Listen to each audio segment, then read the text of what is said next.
बुढाहरूको रमाइलो। A few moments later. अहिले त अगानै बाई गई आरु फुलेली अचम्ब जाङ्गीका लेख झम्के गुलेली। म भन्छु अब पापीको आङ्गो कहिल्यै फल्दैन, धर्मी आङ्गो कहिले गर्दैन। दोकाने के भनेको थियो, मुखले राम्रो बगलीमा सुरु हुन्छ नि, त्यो पाप हुन्छ। साँच्चै कुरा गर्दा तपाईँले भिडियो गर्नुभएको छ। म ऋषि त मलाई पनि फोन गर्छु, तर गरिब जनताले अहिलेसम्म सुक्को लतक पाएको छ भने फेरि तल्लो पार्टीको अध्यक्ष म हुँ। तँ नै लतक पार्टीको अध्यक्ष? लतक पार्टी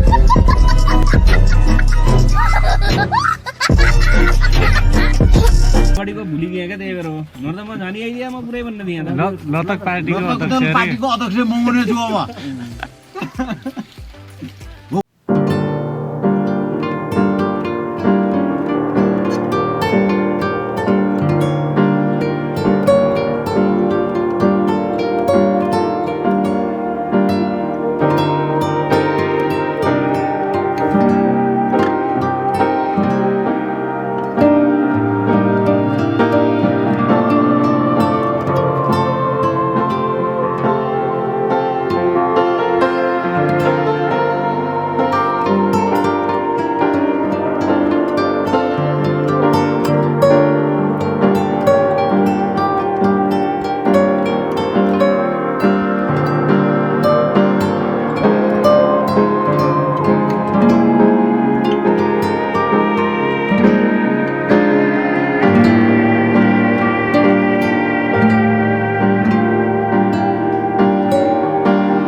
नेपालको एकीकरण गर्ने हुन्छ। 2224 राज्य टुक्रा बनाई, एक देश नेपाल बनाई। राष्ट्रपिता निर्माता लेखिएको उनको पृथ्वीनारायण नारायण शाहको अहिले पनि हामी त्यही कलामा बसेका छौँ, बस्न छौँ नि। किनभने हामीलाई चाहिएको त्यही थियो। 2224 राज्य जित्ती, एक देश।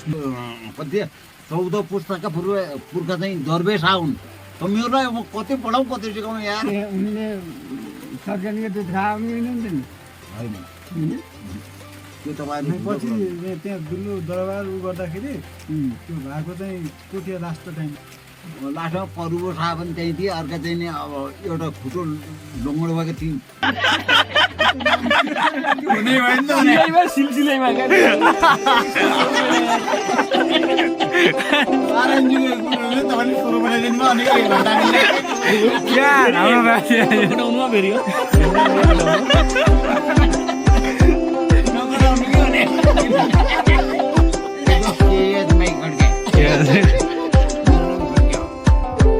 चिन्ता किन भड्के